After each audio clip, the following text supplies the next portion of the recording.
Hey, ladies and gentlemen, it's Monday night, not Sunday night. Time for the Bama Standard postseason show.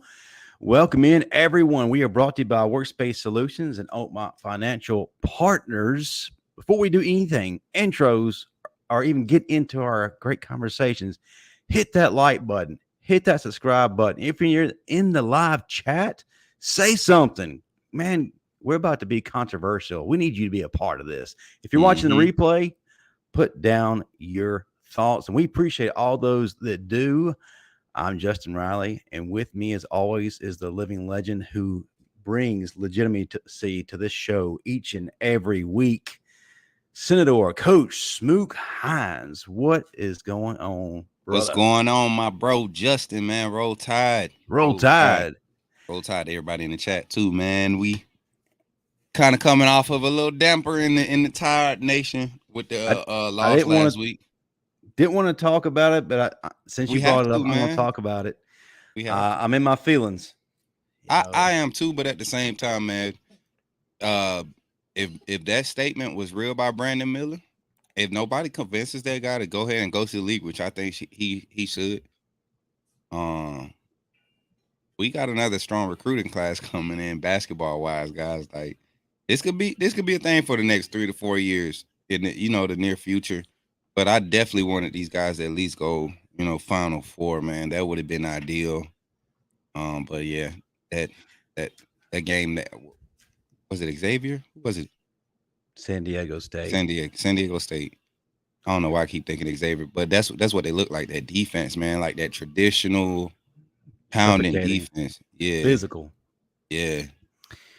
If what Brandon Miller supposedly said turns out to be true, I'm excited from the standpoint of all we do next year is reload. And we're the odds-on favorites, not only win the SEC, but also get to a national title. And he brings back a wealth of experience, and so do the other guys. But the thing is, I'm not going to get my hopes up in regards to him coming back, because how do you possibly pass up a number one overall pick in the NBA draft? It's hard to do that. Yes, sir. NIL. Yeah, NIL is really changing the game right now, man, because a lot of guys who are getting these new agents who have been around for 10, 15 years, or these agents are preaching, man, it's so much more money outside of NFL and NBA now. Not necessarily security or as much exposure, but there's a lot more money. You got guys hooping and playing in these street ball circuits that's making plenty money, getting plenty exposure. They not living the luxury lifestyle, but they getting paid to hoop. They don't have to go work a 9 to 5 and go hoop. No.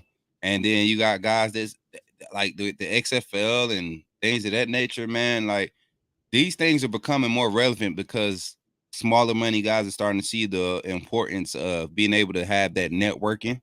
When you're talking about building a business, you don't see a single person name being put on XFL no more or USFL no more. It's a group of people that's publicly pushing it because everybody knows that America's society is social media driven, a lot of propaganda driven. So once you get enough people on board saying the same thing, it's not hard to catch on to. So that's the way of the college world when it comes to athletics now. When NIL is involved, you got guys who are sitting here at 18 and 19 years old that are bringing in 14, 15K a month, just being a college athlete. Month.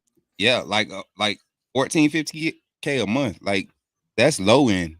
You know what I'm saying? For a college athlete with NIL. If you look at how much NIL Alabama brought in last year, a lot of them college students were pulling in more money outside of their scholarship, were brought in more with NIL endorsements than a lot of us working adults in America. So it's not hard to sway somebody when you say they can enjoy being in college and not having to deal with that pressure. And he's not going to, in order for Brandon Miller draft stock to be dropped, he has to have a catastrophic year. He could have a basic year next year and still have high draft stock, but he would have to have a catastrophic year, meaning everything skill wise, film, from everything. Not people scheming to stop him because they know how much of a player he is now after seeing him for a year dominate college football, but knowing that he's not putting in the work and all that type of stuff. That's the type of thing that'll drop his draft stock. But his play on the floor definitely keeps him in the top 3 as a draft pick, no matter when he comes out. You know, when you say 14,000 a month NIL, I think back to my days at Alabama when all I had was a 250 per semester on my ACT card or my Bama Cash, and Mm. if I'm honest with everybody, that was basically gone the first 2 weeks of each semester, thanks Oh to yeah. part to Buffalo Wild Wings. But yes, to answer your question, Bob Rutherford, what did Brandon say? Well, there was an image that was circulating on social media and a quote that went with it saying something to the effect that there's more business at hand. I'm going to return so we can get back to a Final Four. That has yet to be proven. We shall see. It'll be interesting. But to echo your sentiments, Coach, given the talent level of this Nate Oates squad from this year, arguably one of the best of Alabama all time, it's kind of doesn't really set well. Not getting to our Final Four to have this type of talent on the floor and only get to a Sweet 16. Yes, we did a lot of things. We overcame a lot of adversity this basketball season. Yeah, without question, speaks volumes of the team and their heart. But getting to a Final Four definitely would have been, I guess, the icing on the cake, or maybe, I don't know, would have kind of put the stamp on this season that would have been rightfully due. So, but now as the feelings kind of move forward, we can really look back at this season and just look at what a great showing by Nate Oates. 2 Sweet 16 finishes in such a short period of time. What 4 other? years? Yeah, in 4 years. What other coaches can claim that? Not many. Not to come into a situation where you're not dealing with the best of talent, nor the best history traditionally as a basketball school. You know, you're coming into a school that's considered a football school when it comes to athletics. But it seems like Nate Oates and even all the staff that's been coming in these past 3 years has come in around the right time, where people are just attracted to the University of Alabama, and it's a good time to be a fan of any Alabama athletic, especially our Alabama football program and all the buzz that's been happening over the past week, man. Yeah. And I just comment. It's funny that somebody made a comment about Malik Benson. We're getting I'm to excited that. to address all this, man. I'm excited. So to go over the rundown, folks, those of you who are joining us, thank you again for being here. Hey, if you're here right now, hit that like button, hit that subscribe button, turn on the notification bell. Topics for tonight, this wide receiver room is something that we need to draw attention to immediately. Yes, there's a lot of focus right now on the quarterback situation, but I feel like we've addressed that enough for now, and we need to go to other pressing matters because the quarterback situation directly correlates to this wide receiver room. So we're going to talk about that. We're also going to talk about who we think may be a surprise coming out of that wide receiver room, but also too, this past weekend on Twitter, there was a little debate that raged in regards to Alabama wide receiver or former Alabama wide receiver, DJ Hall. And we posed the question, where would you say he ranked in terms of all-time greatest wide receivers in Alabama history? I have to quote one of these, okay? Whenever you pass the mic. We're gonna say that for the closing segment. Yeah. But there's a lot of people that that kind of got under my skin and then got under Coach Smoot's skin and kind of makes me question whether or not they actually watched DJ Hall play. There were several that were in support of him. So, but we're going to get to that. So stick around for that. I would love to know your thoughts, live chat, on Mr. DJ Hall. But let's go ahead and get things kicked off. You talk about quarterbacks. Well, let's talk about quarterbacks. The pro day was this past Thursday.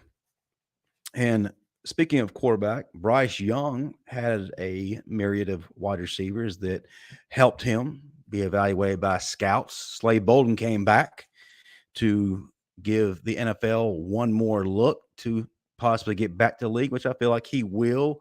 Jermaine Burton was there catching passes, but maybe who turned the most heads was junior college transfer Malik Benson, former JUCO All-American and arguably one of the best wide receivers in this past recruiting class.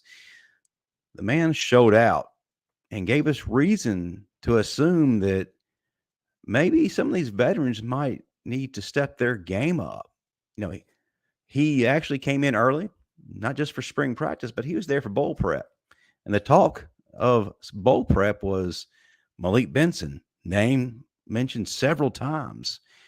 And coach, I want to go ahead and say that if they would have allowed players to who are in bowl prep to participate that transferred in from other schools, without question, Malik Benson would have been on the field in the Sugar Bowl, and not just been on the field, would have contributed significantly and probably accumulated some very nice stats. Now, let's go ahead and talk about Malik Benson. Why do we like him, and what are our thoughts on him this coming season? I'll let you lead off on this, and I'll gladly sprinkle in my thoughts after you. All right, so we're talking about a guy that's coming in from JUCO. Historically here at Alabama, we've had decent. I want to say overall, minus maybe one or two transfer portal guys.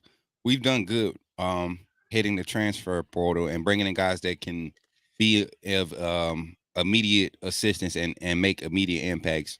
Most noticeably, I want to think we want to go all the way back to the center from Florida State. I forget his name.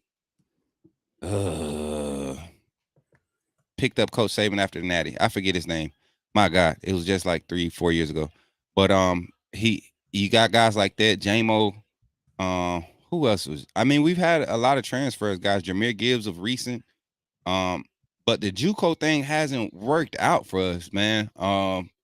You talk about guys like I think the only JUCO guy that we've seen come in and actually like dominate is Isaiah Buggs as of recent that I could think of. Isaiah Buggs was the last JUCO guy to come in from the moment he hit the field and show us that he was able to compete. And he actually started, kind of raw as expected, but by the time Buggs left, he was attracting the right amount of attention that he came in with. He lived up to the hype. We know what Buggs was capable of. He came in and did his thing. Now, this Malik Benson guy, we have yet to see an offensive JUCO transfer come in a specialty group. I mean, like a skill group that could come in and just make like crazy impact. And this guy, I don't look at what he did. I just look at how he did it during the workout from the clips that I seen. And it wasn't that he did something so spectacular. It wasn't that he looked like he had blazing speed. It didn't look like that he was just the best route runner ever. It was just the amount of effort that I saw him putting into running those routes. The level of intensity that was being displayed. There was no lazy catches. After every catch, there was a tuck. You could tell that he was taking it serious. And for a JUCO guy to come in, forego. I think the rumor is that Malik went like he left JUCO 2 weeks early to get to Bama and just to try to get acclimated because he didn't have class that last 2 weeks before he was set to graduate and transfer to Bama. So he made a personal decision to take time off of his own, personal time and just come and be at the facility, not even as a student yet, because he technically couldn't be as a student at Alabama until after he graduated JUCO, with NCAA rules and regulations. So the dedication, the mental mindset seems to be there. And that's a lot to be excited about. I'm not gonna say a lot. That's a little bit to be excited about when you talk about the lack of production from the wide receiver room last season. And I think that wasn't only due to the guys that were playing. I think it was due to the fact that we limited the amount of rotation that we put out there. We didn't allow JoJo Earl to get in there and burn like he should have when he got healthy. Yeah. Kendrick Law should have been getting a lot of reps earlier in the season. He had been consistently growing throughout the season. Your young guys, Kobe Prentice, Isaiah Bonds, all of those guys were impactful when they had chances. They made mistakes, but they were young. They made less mistakes than your experienced guys, Brooks, Holden, and Burton. They made a lot less mistakes than those guys. So I think Malik Benson kind of is the glue, and I think we kind of closed the gap with Jermaine Burton. And kind of putting him in more of a situational role now that we have Malik Benson. It takes the pressure off of Ja'Cory Brooks. Yeah. And you just got burners. You got more than one burner now. You got to more experienced burner in Isaiah Bonds. Right. And you're gonna have one in Malik Benson.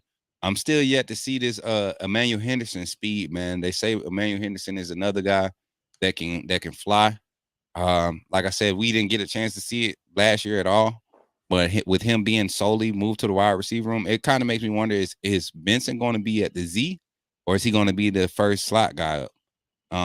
And the Z is usually that guy that's stacked on the side with the slot. You're split. So I would love to see Benson in that area, but I feel like he brings so much to the table with just the mindset that he displayed, the amount of effort, and just his willingness to be there in general, Yeah. man. It could be all about him, but he's not doing it. I don't think he did it to get attention. I think he just did it to just work out. You know, you got Bryce there.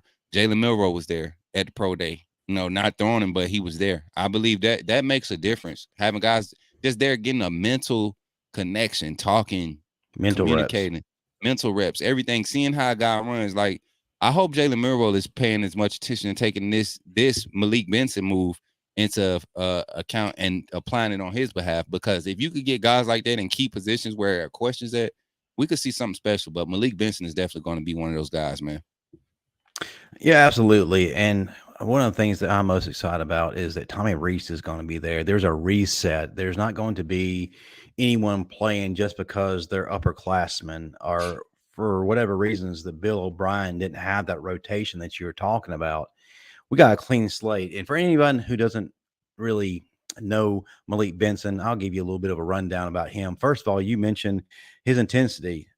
Incredible passion. If you've never watched his videos, he is a very passionate guy, very vocal on the field, physical when he has to be, and very committed to the process. Yeah, this is a guy that has a goal, sets the goal, goes and gets it.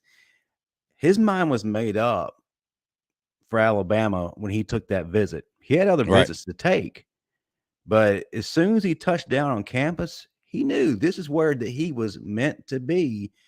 And he went to other campuses, and in his mind and into us, he said, ain't no way. I'm not flipping. Alabama's where I'm supposed to be. This is the dynamic playmaker that we are begging for that was absent last year. 6 foot, 185 pounds, elite vertical threat. Can catch the ball very well. Great hands, great strength, long arms. One of the things I don't think he gets enough credit for is that he is great at the contested balls, the 50-50 balls. I think people look at his size, they automatically think that, that might not be a strong suit. Well, if you want to doubt him, if you're a defensive back, may God have mercy in your soul. He's going to snatch it from you. He's going to take it from you. But yeah, this is the guy that's going to be that over the top, take the top off the defense kind of guy. We didn't have that last year. Well, I take that back. Let me back up. We had a guy that was capable of it in Isaiah Bond. The problem was Bill O'Brien didn't draw anything up to maximize his talents. Yes, sir. Real quick. We had multiple guys. We had Christian Leary, JoJo Earl, Tyler Harrell. Like, Bill O'Brien refused to scheme and just. I mean, Shaz got hurt at the beginning of the season last year. He was hurt coming into the season. So I mean that's. We'll give Bill that pass, but to have that much speed on the bench behind guys like Brooks, Burton, Holden, you talking about guys that run 4.5s, 3-4-5 players on the field at the same time. Talking about because they have experience. What experience? Jermaine Burton was not a leading receiver at Georgia. Trayshawn Holden was never a leading receiver for us. He actually had the worst hands for us. He had opportunities too. Exactly. I mean, as a freshman too. I think people forget, like, when Thad Jones-Bell and Trayshawn Holden and Ja'Cory Brooks came in, those were supposed to be the next horsemen. Those three guys were supposed to be the next horsemen. Those tall, they all 6 foot 6'2", 192, 195, 200 pounds. They all in that same range, man. It was like, I thought we was going to have like 3 athletic forwards on the field that could kind of just go up and get it, enough speed. But I think Bill O'Brien handicapped those guys. Definitely, but it's kind of like it's this new era of wide receiver that Law, Bonds, and Prentice are bringing to the table, man. And then you add a guy like Malik Benson who brings you a little bit more height, and you can kind of put him in any position across that wide receiver depth chart and just let him kind of work, especially in man coverage. And not many people, I don't see many DBs, being able to hang with this guy. And I'm not going by anything that I've seen on his highlight film. I'm just talking about I'm a wide receiver coach. So like I see things that most people don't even look like. Most people look at he's fast, he's this, but the way his head turns leading out of his breaks, the way he's on top of his route, not stumbling and tripping over the top of his toes with his chest over his knees, but he glides chest, like what I'm saying, and the way it's not the stride was effortless, especially on your in out breaks. Like out in breaks are pretty easy.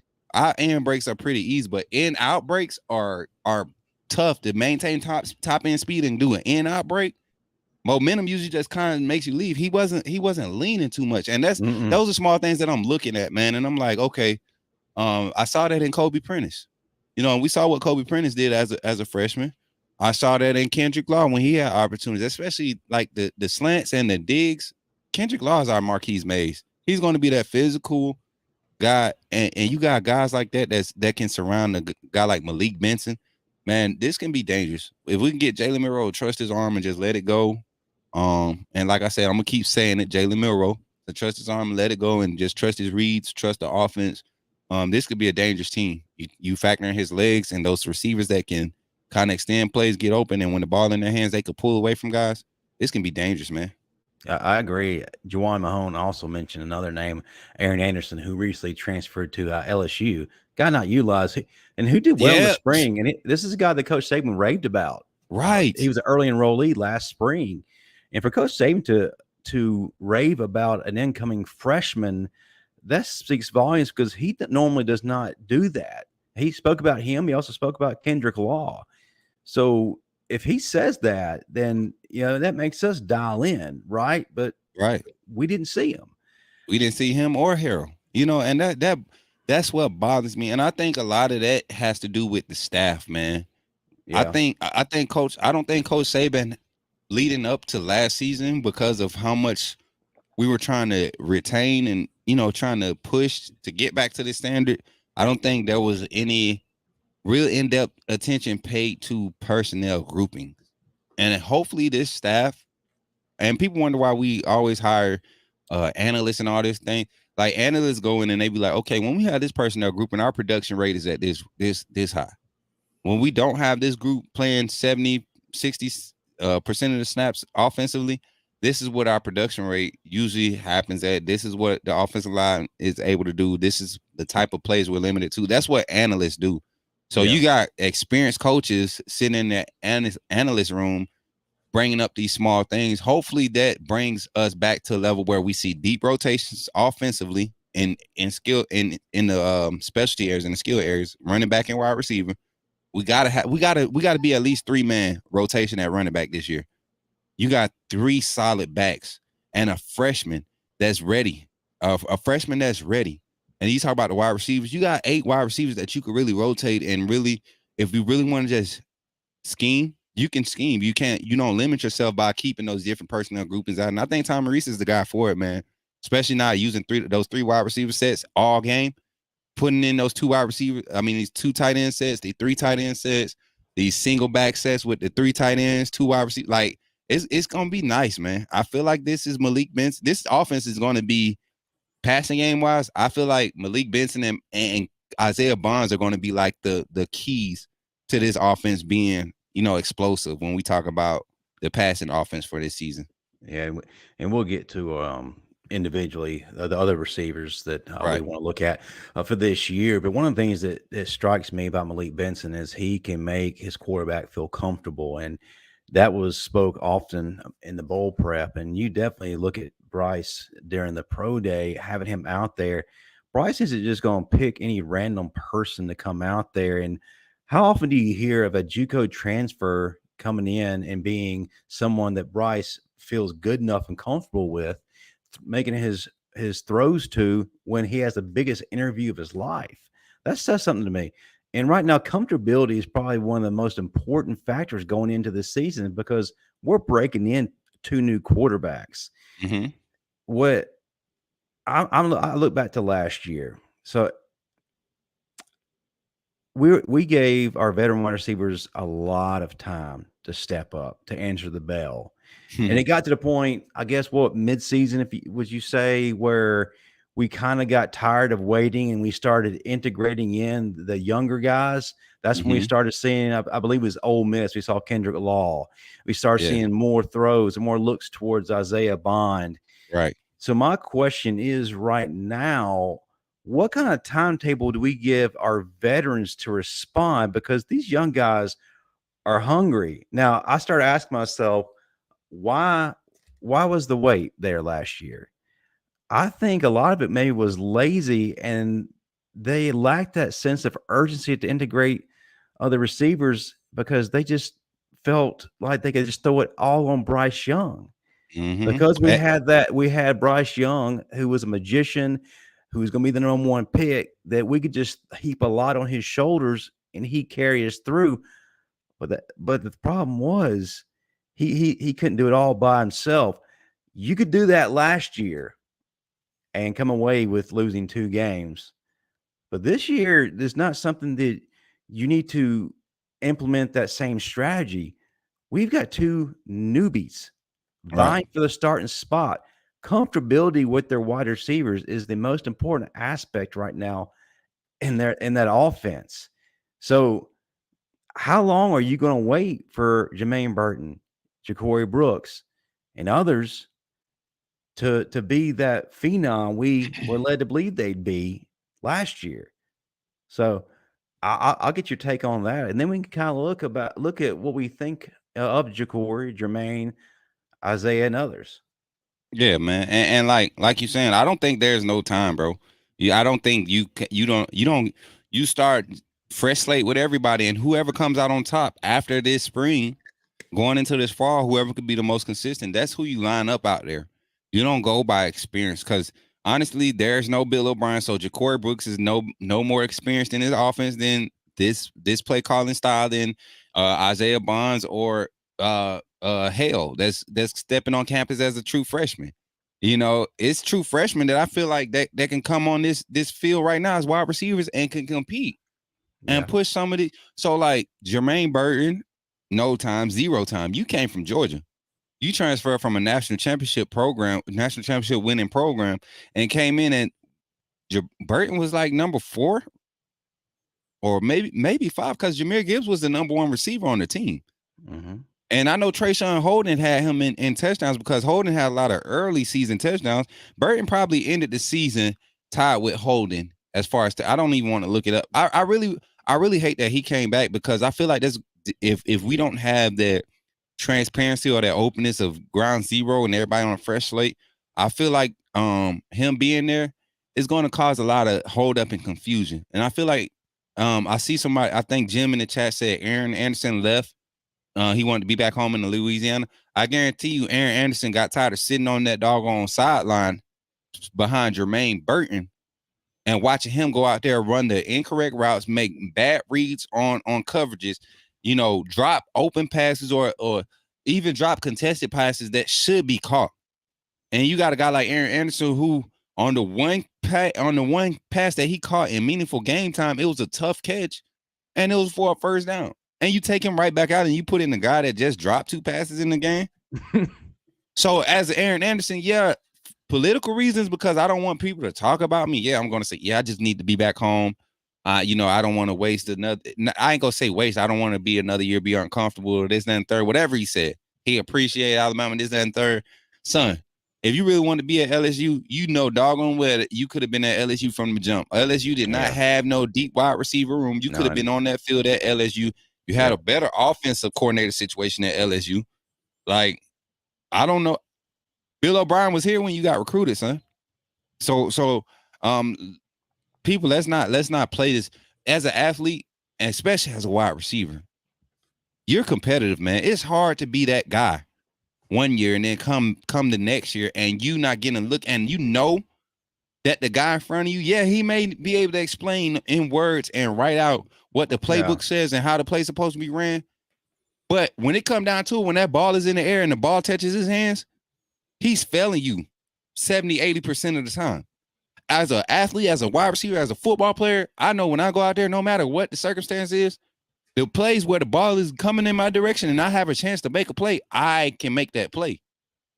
And I got to watch another guy sit in front of me and not make those plays, and our team suffer and have all this outside rat poison, like Coach Saban would say, affect and start creating turmoil in the locker room. Our wide receiver room was not a unit last year. Our veterans did not have any control over that room. You had younger guys that were going out there being the leaders, bringing the energy, being physical. Kendrick Law got a freaking a blindside block penalty against Kansas State. Any other wide receiver got a blindside block penalty all season? No. That's the type of energy we need. I remember Marquise Mays used to be the peel back block king, boy. Christian Jones, peel back block king, boy. And these guys aren't big guys. They're just physical guys. They buy into every system, every part of the offense. And you got young guys in Kendrick Law, Isaiah Bonds, Kobe Prentice. Kobe Prentice is probably going to be our most steady wide receiver because of his mental stability, man. So, yeah, man, I'm excited about this Malik Benson situation. Like I said, hopefully it's one of those things where it's affecting the whole locker room, man. And you guys, Jermaine Burton got to go. Jermaine, he can't be a featured option for this pass offense. I don't care what he did against Kansas State. That's Kansas State. I wanted to see that against Tennessee. I wanted to see that against LSU. I wanted to see that against Auburn. He didn't show up against Auburn. So, yeah. And that's the thing. I go back to the original statement that we cannot wait until game 5 or game 6 or wide receivers to start clicking as far as the older group. I look at Ja'Cory Brooks and I look at Jermaine Burton. Yeah, the back end of the season, excellent. Couldn't ask for better outings from those two. But the problem is it wasn't until the back end of the season. Ja'Cory Brooks is probably more consistent of the two, but the problem was he had the drops too often. He was consistent in dropping too. And that's the thing with Brooks, man. I think you about to hit it too. Go ahead, bro. I'm sorry. No, he's consistently dropping. There's no other way to put it. And he's a guy who can be a difference maker. I don't know if he has some kind of stigma or some kind of lack of confidence, especially if he's in traffic. But to be his size, man, you need to own the field. Now, I look at Jermaine. I look at Ja'Cory. Do they have NFL speed? No. Do they have wide receiver 1 capabilities? No. I haven't seen it yet. Does that mean they're trash? Not necessarily. It means that they need to take a back seat and be the wide receiver 2s to Malik Benson's wide receiver 1. Now, a lot of people aren't going to, in terms of our opponents, they're not going to really focus a lot on Malik Benson right off. So he's going to be able to go off early. He'll be able to do his thing. And what that does, it's going to allow options or opportunities to come up for Ja'Cory, for Jermaine, and allow them to do a lot more than what we're accustomed to. One thing I will say about Brooks, if it's a 50-50 ball, I like his chances. He's got it. He's going to come down. He will attack the ball. I will say that about him. He's not timid. He's going to attack it.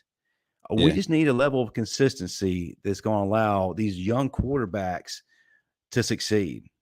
Yeah, I think it's a concept thing too, man, that's going to allow guys to just kind of be more free in their route running and be more confident in it, because traditional routes are setups for kill shots nowadays. You can't run a traditional slant nowadays. You have to work off of the stem. You have to work off of the top of the route and work back and dig back into it. Like those are small things that, because of the nuances of college football in general, you have to make these adjustments. And I don't think Bill O'Brien had the mindset to teach or to implement those type of philosophies or those small little critiques. And Holman Wiggins, it disturbed me to see the type of routes that were being forced on our wide receivers, because that limits your wide receiver coach. Now he has to teach guys try to maximize these basic ways of getting off the ball and creating space to jump into these simple concepts. Like if you do too much, you throw off timing. If you don't do enough, you throw off timing. So why not create concepts that require a little bit, a lot to create timing, or less to create timing? Tommy Rees, I feel like it's gonna be based upon just guys wanting to create that difference maker mindset in that wide receiver room. When I believe the wide receiver room really changed when everybody thinks it changed when Waddle, Judy, Smitty, and Ruggs were there. But I think that wide receivers room started changing when you had Christian Jones, Coop, my God, Robert Foster, when he used to have to come off the bench as the veteran in the room. I mean, you had valuable guys. We didn't always have stacked wide receiver room. So once we got the stacked wide receiver room, we had confident coordinators that knew how to put guys in position to be successful. And Bill O'Brien did not do that for any of our guys. I don't think Jermaine Burton is trash. I think Jermaine Burton was forced to play out of position and was put in concepts that don't fit his skill set. I feel like Jermaine Burton is just a smoother Slade Bolden. I mean, he doesn't. To me, Jermaine Burton is not faster than Slade Bolden, nor is he a better catcher than Slade Bolden. So I would say he's more reliable than Slade Bolden. I think Slade was more reliable, more consistent. Yeah, like Slade Bolden. You knew Slade Bolden was going to be at the right spot at the right time, and that's what Bryce was missing this year. Bryce we didn't wild teams with our over the top. We wild teams with our efficiency, our offensive efficiency. You know, these past few years, and under Bill O'Brien, we haven't been able to enjoy that because, yeah, we score a lot of points, but we also made a lot of mistakes offensively. We also missed a lot of reads. We also were only successful. Like, this was our lowest scoring efficiency rate in probably the past 5 years this past season. And you talking about putting up 40 points, but needing 11 possessions to do it. That's not, to me, that's not good. 30 points, you need 11, 12 possessions to do it. I miss the days where we only need 8 possessions to put up 35 plus points because we're so efficient on each drive. Time management, tempo, all these things that matter in being a successful offense. And this personnel grouping is going to be important. It's going to be important how we group guys. And I like you said earlier, Justin, I hate guys like Aaron Anderson had to leave because just imagine that Aaron Anderson at the slot and you allow Malik Benson to play the Z. You got a rotation with Aaron Anderson and Isaiah Bonds at the slot. And when you go 4 wide, that means you could put Anderson, Benson at slide, put Bonds at the Z, put your pick a X receiver, pick a big guy to go out there and play X and be your big body receiver. But you could have so much speed on the field now, and then you got tight ends, athletic tight ends who are willing to block. I think Robbie Usha is definitely going to be a factor in our passing game this season too. Let's look out for that. Yes. But guys, the wide receiver room is stacked. We just got to find that the guy that's going to make everybody be better, like J-Mo and John Mechie did. Make everybody be better around them. I want to address this comment by Jawan Mahone. I don't think anyone is going to break out. They couldn't do it with Bryce. Y'all think they are going to do it with a new quarterback? Better go back to the ground. Losing Bryce doesn't make you better. No, we're not saying losing Bryce makes us better. What I'm saying, this is my problem with. And I'm going to let Coach Smoke get to this, but I think that losing Bill O'Brien makes us better. Getting a competent offensive coordinator in there. And yes, we are going to do something that Bill O'Brien didn't do. We're going to utilize the run. We're going to go back to the run. Look in the first half of the season to get a heavy dose of the run. And what happens when you properly utilize the run? The pass opens up. If we have the right guys out there, then when that pass opens up, boom, boom, boom, right. Home run. And we got the burners to do it.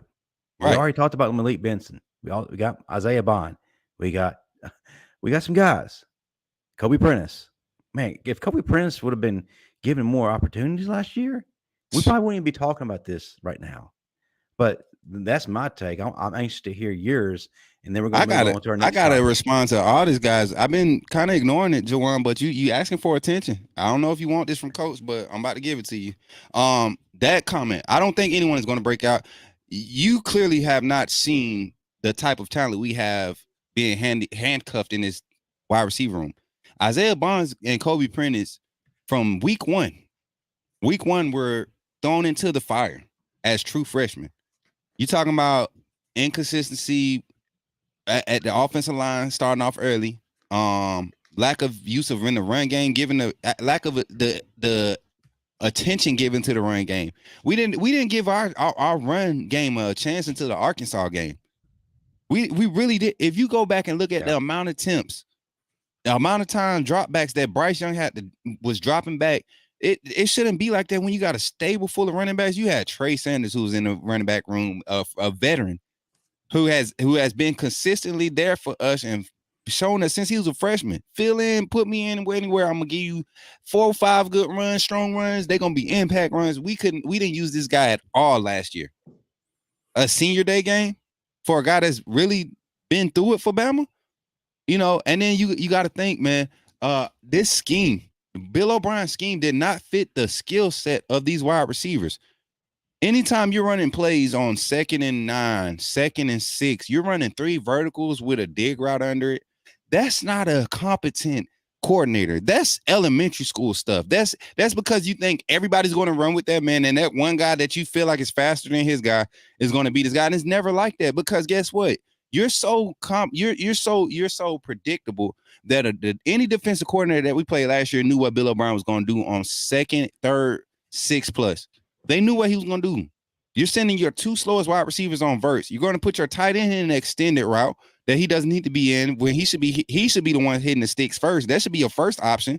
You talking about getting a first down, big body on the sticks. That's simple offense. We didn't see any of that from Bill O'Brien. And to think that you got guys that are sitting in that locker room running 4.2s, 4.3s that were rated 5 stars. I know people don't pay attention to star ratings and stuff, but there's a reason that this system is created. We don't put a lot of weight into it, but there's a reason. Doggone Isaiah Bonds, Kobe Prentice, Kendrick Law, Emmanuel Henderson was a 5-star running back or 4-star? 4-star running back. I think he was like rated a number 6 athlete or some junk like that, and he's made the transition to wide receiver. Like we have so much talent that I believe was handcuffed last year, and you can tell the production showed. Bryce Young, the amount of work he had to do on his own was just, it's scheme, man. You don't lock D1 players up like Alabama wide receivers were getting locked up, unless they're being disciplined and running the scheme. They're running the routes they're being told. They're doing things. You can't create space that isn't there. I can't create space if my route tells me to run into this area, and the defense is just watching me do it, because that's what we're not. Bill O'Brien plays never moved the defense. We never dictated defense. Defense always dictated our offense last year. Mm-hmm. Bryce's ability to adjust and be what's the word? Is a big word. I can't think of it right now, but his ability to be able to create plays, man, be off schedule and do things without timing is what made this offense good. What made this offense, watchable. With a right coordinator, I guarantee you, Bryce Young, you're not leaving that pocket. Bryce Young, we wouldn't even know if Bryce Young had legs or not if Steve Sarkisian and Lane Kiffin was his offensive coordinator. We would not know. It would be very rare when we see Bryce Young scramble. Everybody like, oh my God, he can run. Not like this last year where run. You need to run. Gotta run. It wouldn't be like this, because scheme. It comes down to not just the routes, but how you have your offensive line block. Right. The type of looks you have, you pull a guard on a rollout to make it look like a run play. That dictates the safety. We didn't see that. No play action plays where our offensive line was pulling to behind the line to seal the edge for the rollout, the play action. You get what I'm saying? To hit the route over top. So if you don't have the safety, when the safety doesn't have the key on the O-lineman because he's not pulling, and he's not keying on the O-lineman, or the linebacker not keying on the lineman because the lineman's not moving, it's hard to do anything outside of what's traditionally taught, for defenders to look for. And I feel like we get a chance to see the difference. So my guy, Jawan, I think you're very misled when you feel like that we had a year where we didn't know if J-Mo was going to be the guy. All we knew is that he was fast, and he came from Ohio State. Bryce Young freshman year. We coming into the same situation. You got a staff now that I believe is going to revive the energy in this locker room, the countenance of this offense. I think this is going to be a dangerous year for Alabama, and we're going to see some big things, especially in the run game. I don't think we're going to see too much from the pass game. I think we're going to see a more consistent pass game, but I think we're going to see a strong run game this year. You got to our O-line looks ready this year. I mean, they look ready. They look ready. And that ties into MFR Jones' statement. I think that with the new coordinator and the stronger offensive line this year, we have a more balanced offense with the run game and scheming using all players. And yes, last year we didn't introduce our run game until the Arkansas game. But the problem with that was Bill O'Brien went away from it after the Arkansas game. It wasn't consistent. This year, we go back to the run game. This year, we have a much stronger, more alpha offensive line. We're going to have them dudes up front. Now, real quick, we got two more topics to cover, so we're going to keep this one short before we get to our DJ Hall discussion. Give me your, well, let me back up. Give me the guy you feel like is going to be surprised, and give me a quick synopsis in under a minute, and I'll give you mine, and then we can move on to DJ Hall. All right, my surprise guy, I think, is going to be, like I said, I feel like Kobe Prentice is going to be the most consistent wide receiver in the room. Isaiah Bond's probably going to be the highlight guy. Malik Benson, those guys are probably going to get a lot of attention. But I feel like Kobe Prentice is our next Jerry Jeudy, that consistent wide receiver. Jerry Jeudy, he made a lot of plays, not a lot of big plays, but he just made plays. He just made a lot of plays consistently all the time. We knew Jerry Jeudy was going to give you nice routes and catch the ball when it's thrown to him, and that's what we need out of one of our receivers. So, and then like you said about this lineup, man, I would love to see a Ja'Cory Brooks at the X, starting off. I feel like he's definitely one of our bigger, most consistent receivers. And I would love to see like a Isaiah Buns, Kobe Prentice rotation at the slot, and give Malik Benson the start at the Z and put Burton behind him. I think Burton could be a good spot receiver, man. Put him in situations that fit him. Quick squirrel routes, jerk route, quick outs, stuff like that nature to get the ball in his hands, let him be shifty like he does. He does get loose with the, get shifty when he gets the ball in his hands. So I would love to see that type of lineup and just use every receiver, man. Use every receiver. Let's get 5-6 snaps per receiver minimum outside of your starters. Let's get guys snaps. Let's be physical in the run game as far as blocking on the edges. That's all we need, man. I feel like that's a lot of the mentality is what handcuffed us. But yeah, man, that's where I'm at with this wide receiver move. Kobe Prentice, and I think he's going to be the surprise guy that is like when we need it, when we need it, Kobe Prentice is going to be that guy.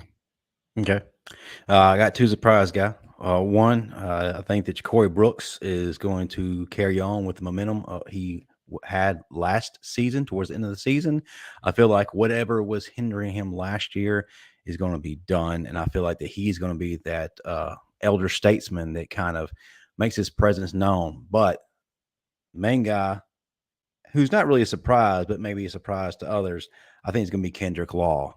We started to see glimpses this past season towards the later parts when we actually started utilizing him. This guy, if you look at him, as far as his skill set goes, he can be a Swiss Army knife. At the high school level, he played just about every position there was, running back, wide receiver, defensive back. He can do anything. And for him, like I said earlier, to catch the eye of Coach Saban in spring as an early enrollee freshman speaks volumes as far as Coach Saban's confidence in him. I feel like we can utilize him in so many different ways. And I like the fact, he's got speed. So here's another speed guy. Great hands. Don't have to worry about the drops. I also like his physicality. If you watch him, he don't run like a wide receiver when he has the ball. He runs like a running back. He's going to pop you. Try him. Please try him. He's going to pop you in the mouth. This is a guy. I got a question for you, Justin. Real quick, do you think he's going to be like, so when you say surprise, do you think is going to be like a thing where his playmaking ability is just like a focal point? Or yes, full display. We're going to see it, and we're going to be sitting here.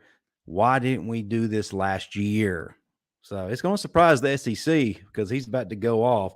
What I like about him, he's a driven guy, no nonsense. He's a jokester with his team, but when it comes to goals, he's dialed in. He's bought into the process. He doesn't stop until whatever goal he has set is achieved. Now, let's get back to what we talked about earlier. Folks, if you're just now joining us, I'll go back to what I mentioned before. We posted or he tweeted out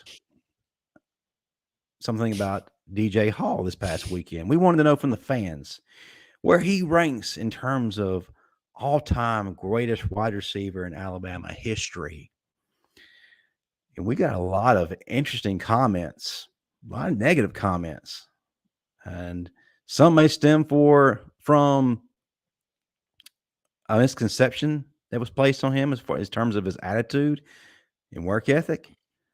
And I think other comments were the offspring or wellspring of not watching, just not knowing football. Just not knowing. And the thing is, if you don't know, then you don't know. And I don't blame you for not knowing, but the problem is, if you don't know, don't comment on what you don't know.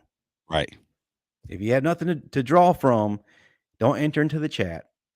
Your ramblings are not good enough to stay with us. But anyway, let's get to it. DJ Hall, what are your thoughts on him, man? Because this is a guy that I watched during a time where, what would you say, the percentage of running to receiving was probably 60% run, 40%, 55, pass? 65, 45, 65, 45, something like that. Like I would go even as much, because you got to think, Mark Ingram, when he came on under Saban, he was getting like 20 plus carries a game. And that's with Trent Richardson and other guys behind him getting like 4 or 5 carries a game. So we were running the ball 35 times a game, averaging 35 to 40 carries a game. And you running like 65 plays a game back then, 70 plays max was a fast-paced game for Bama back then, where now we're running like 80, 85, but a fast-paced game back then. So like that's the first biggest point. You got to, that's what's hard about these best of all time conversations, man. You got different eras of the game. New things are coming and being exposed. So I always like to look at it from a not even a statistical standpoint. I like to be able to account for what I can see, and I was able to see DJ Hall. I wasn't able to see Ozzie Newsome. I only seen Ozzie Newsome highlights from these old historical documentaries, like things that like, and he wasn't even a wide receiver, So like for the comment that was made on the Twitter post about, and this, and before we even get into the debate and everything, I'm gonna name my top 5. The question was posted: where does DJ Hall rank in terms of Alabama's greatest wide receivers? My personal opinion, this is my top 5. I said DJ Hall will be ranked number 3, but I wanted to get some perspective out there. I said my top 5 will be number 1, Julio; number 2, Devontae Smith; number 3 would be DJ Hall; number 4 would be Amari Cooper; and number 5 would be Freddie Millins. The reason I get Freddie Millins and DJ Hall in that top 5, these guys did in an era where Alabama wasn't about, you didn't know if Alabama was going to pass the ball some games. That's you didn't true. know. You didn't know. And so like DJ Hall, he was really early in that stage where all of college football was heavy on the run game. If you can get, you wanted your 350 plus pound offensive lineman, you wanted your 260, 70 pound tight ends, and you'll get 1 or 2 big wide receivers on the outside that can stretch the field or run hard slants. This new age of offense, a guy like DJ Hall in today's offense, my God. Yeah. Guys like Malik Benson wouldn't leave JUCO to come and try to get a spot at Alabama. A guy like Freddie Millins, who used to be able to take the top off of defense. He was your Pittsburgh wide receiver from back in the day. Lynn Swann. That's who I look at when I look at Millins. The way he would just be relentless for attacking the ball, going across the middle, giving his body up. He give me Lynn Swann vibes. So you put him in an offense like today's offense, I believe he excels. And neither one of these, DJ Hall was not slow. No, he wasn't. He's actually, if I'm talking about my top 5 list, Julio, Smitty, DJ Hall, Coop, and Freddie, I think DJ Hall behind maybe Smitty, because Smitty is legit fast, but DJ Hall behind Smitty. You got Smitty fastest, DJ Hall might be number 2 and off of that top 5 list. And we got other wide receivers that we could put on that list. You got right. Yeah. You got Jerry Jeudy, who could be put on that list. You talking about newer guys, you got older guys that could be put on that list. But to say DJ Hall is not deserving to be in the top 5, Yeah. That is crazy to me. Any Alabama Prothro was a good receiver.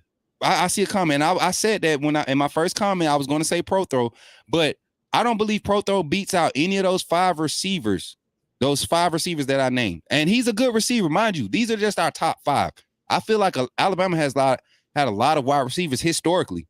You know, we've just haven't had the ability or not the luxury of having multiple big wide receivers on the roster at the same time, like we did with the Four Horsemen, with Judy and those guys.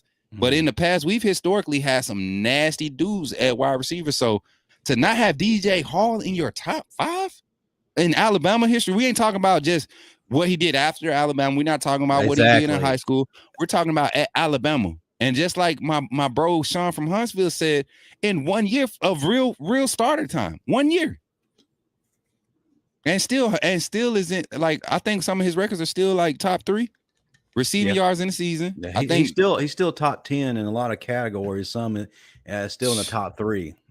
And like you said, first of all, yeah, the whole discussion of he went undrafted, that doesn't factor into the equation whatsoever. And people want to throw Ozzie Newsome in there. Ozzie Newsome was a fantastic player, Hall of Fame guy, NFL. He was a tight end, not a wide receiver. DJ Hall was the first Alabama wide receiver to have back-to-back 1,000-yard seasons. He would have had 3 had he not gotten hurt. And yes, we ran the ball a lot. Back in 2004 against Southern Mississippi, we threw the ball 3 times the entire game. Ken Darby ran into the ground, had over 200 plus yards rushing. Right. That's what I'm saying. And people question DJ's work ethic. Well, the problem with that is it's not true. It's utterly false. And that just came from a narrative that was created outside of the stadium. I talk to a lot of his former teammates regularly, sometimes daily. And one of the things they talked about the most was his work ethic, his commitment to succeeding, and not from an individual standpoint, but from a team aspect. His quarterback, John Parker Wilson, who was there when he achieved his greatest stat line, said this about him: he was a hell of a blocker. He would sacrifice his body for the run game. He was a guy who was going to do what it took to make sure that drive was going to be successful. Right. So that narrative needs to go away. And then there's another narrative saying that he was too afraid to go across the middle. Well, one, he wasn't the over the middle guy. That was Keith Brown. But when he had to go over the middle, he was going to catch that ball. Here's the other thing, guys. Go back and watch film. Tell me one time DJ Hall dropped a pass. You can't find. You will not find one. You have to really watch every game from the time he stepped on campus. I'm telling you, I noticed DJ Hall and stuff because DJ Hall was the first Alabama receiver that I was, outside of my uncle. He was the first Alabama receiver that I actually was able to watch on TV and then show up to a camp and shake his hand. And he said, if you can't come across the middle, you can't play at Bama. At the camp. He said, you don't go across the middle, you can't play at Bama. That's the first thing he told me. So guess what I started doing as my freshman year, first year ever playing football, organized football, contact football. I heard DJ Hall, my favorite wide receiver at Alabama, would say, if you can't come across the middle, you can't play at Bama. I just want to go to Bama. I don't know nothing about recruiting, none of that. I'm running slants relentlessly. 6'8" football in Alabama. You know how that is, Justin. Yeah. I'm a freshman, 5'3", 125, 130, running slants across the middle. And that's when 4-3 defense was like legit 4-3. You had big guys up front. You had your 3 head hunting linebackers sitting in the middle waiting on you. Cover 2, cover 3 was the only thing you ran in high school back in those days. You know, like, it was simple. So it wasn't much. And you had to be physical. And DJ Hall came up in the area. So to say that, that's crazy to me. But like, and I'm looking at the comments, guys. You guys are hitting it on top of the head. Like, my point is just being proven with your comments. You got so many wide receivers that have came through Alabama. But when you think about it, each one of these wide receivers, they all were kind of had their niche. Yeah. DJ Hall can go. You can go and say DJ Hall was a game breaker. DJ Hall was explosive. DJ Hall was your home run hit guy. He was all of these at some point in time. DJ Hall was your workhorse. He was all of this at some point in his time during his career at Alabama. And you very rarely get that. And to say that he's not top 5. Okay, let's say top 10, because I could see somebody arguing top 10. Top 10. You know what I'm saying? Like he just missed the top 5, maybe just missed the top 6. But to say that he's not to say that someone like Ozzie Newsome had more of an impact, or if we just went off stats, he's already up there. But to actually watch the game film, if you know football, you're not saying that DJ Hall doesn't belong in the top 5, top 6. It's hard to not put him there, man. It's hard to not put him there. And me, I put number 3 because it's a personal thing for me, and I'm a wide receiver. So I look at it from a different standpoint. You talking about skill level, Julio is killing them all. That's why he's number 1 for me. Julio is killing them all. So, and to the comment that Julio ran a legit 4.3, no, he didn't, because when we ran against who we ran against that year? It was regionals. Julio and what's his name from Auburn raced that year 40, and Buddy ran a 4.3. Julio ran like a 4.5. He got smoked in that 40.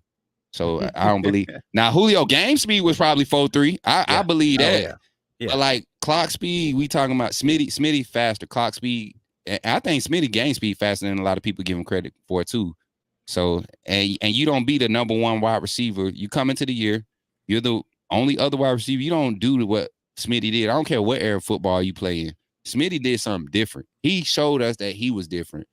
And if Smitty was 6'3", 205, we have us a Calvin Johnson. We have a Megatron. You know what I'm saying? Like that's what Smitty was in that small frame. So guys, we got to really just think about it. And when you come to these debates, don't take that thing personal, man. I talk trash from a very political standpoint, not necessarily political, but like a light standpoint. I say political because I don't take politics serious.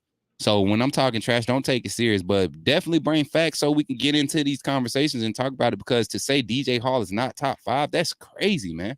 Yes. That's crazy. SBH Huntsville. Smitty had the best hands at Bama, in my opinion. DJ caught balls over the middle and took them home.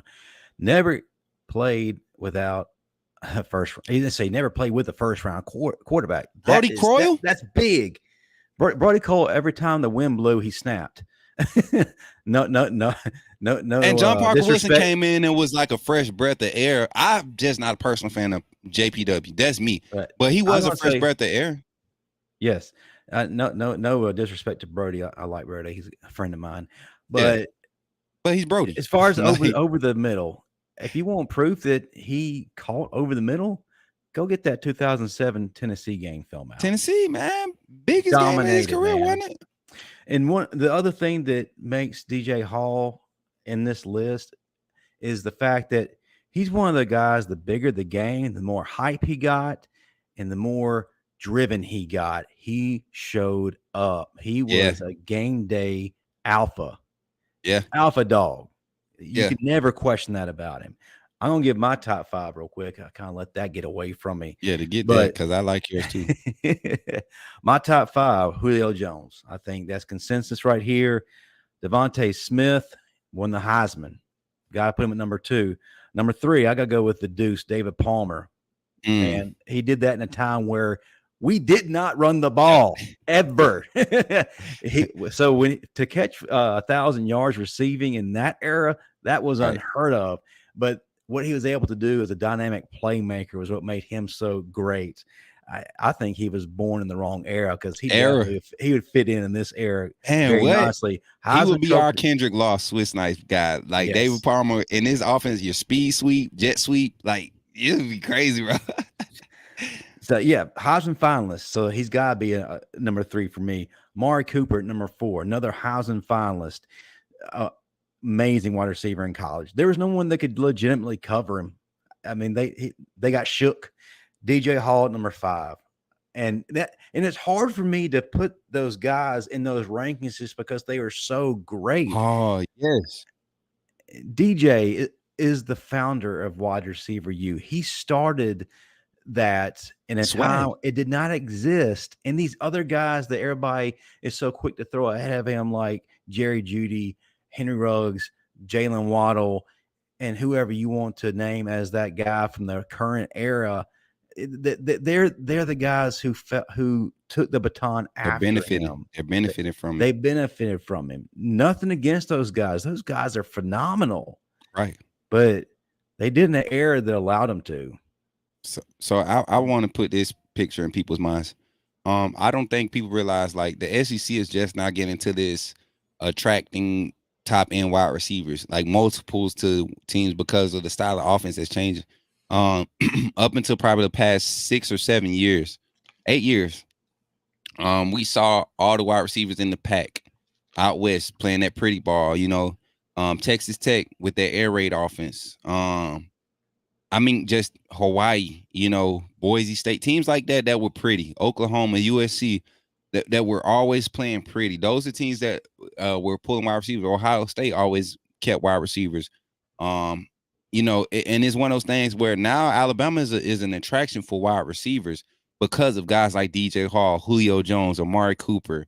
Even guys like Marquise Mays, Christian Jones, Kevin Norwood, guys that get to be the number 2 or the number 3. And when you have, I think a lot of these kids are starting to get back to this mindset of making, now that it's NIL involved, I think kids are like, okay, if I could go here and he could be number 1 on that side of the field, I could try to be number 1 on this side of the field.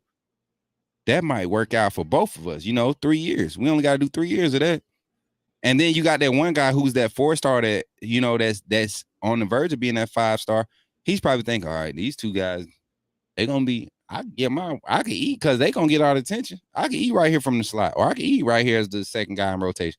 Like, I just think it's a different era of football. It is. And the mindset you have to have is different. So you put any one of these guys with that old school mindset in this new era, DJ Hall I think he takes the cake easily with just his mindset. I feel like even if DJ Hall was like, DJ Hall graduated 2006, 7.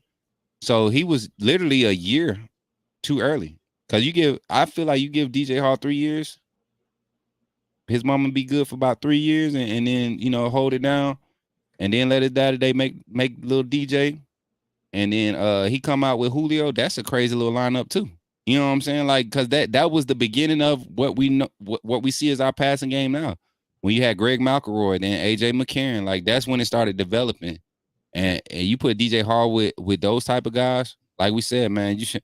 I'm not saying those are first round quarterbacks, but they had more in-depth passing schemes, and things were changing and being more fit into the passing game, into the wide receiver room. So, man, great talents all up and down the line, but you do not get out of that top 5 without mentioning DJ Hall. And historically, even people who've been watching Alabama football since the 60s and 70s, like DJ Hall is a name that will ring out as far as on that field, handling the business. It will ring out. And Our time is up, guys. Yes, sir. We appreciate y'all. Before y'all head out, I want y'all to hit that like button, hit that subscribe button. Those watching the replay, let us know your thoughts. Coach Smoot, before we close up shop, we have to do so kind of quickly. Tell folks how they can find you on your social media platforms. And I fully expect everybody here tonight who has not yet already subscribed to those platforms to do so after the fact. Coach, go ahead real quick. Hey, y'all, Coach Smook on every platform. We've been getting real active, man. So y'all just come through, show some love.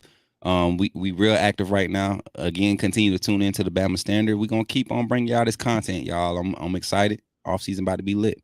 Yes, sir. Yes, sir.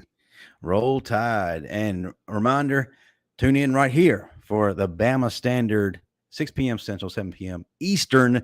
Tomorrow night, we're doing our big thing on this channel now. And I need y'all to make this the best, most subscribed to Alabama YouTube channel there is. But that's going to do it for us. Great topics. Guys, we appreciate everything. Y'all have a good night and roll tide. Roll tide, everybody. Yes, sir.